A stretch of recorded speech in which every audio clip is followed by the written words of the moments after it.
Acum am venit cu un nou video. Aș vrea să vă arăt cum puteți faceți un screenshot.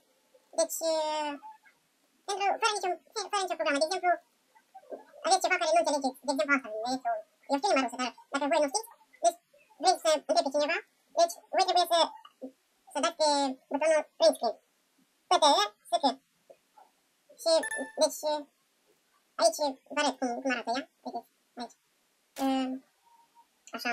Deci, luați și, deci, apăsați pe ea. Deci eu am apăsat acum pe ea. Și dați la Paint sau la orice doriți, dar ar fi dorit la Paint, dați Ctrl-V.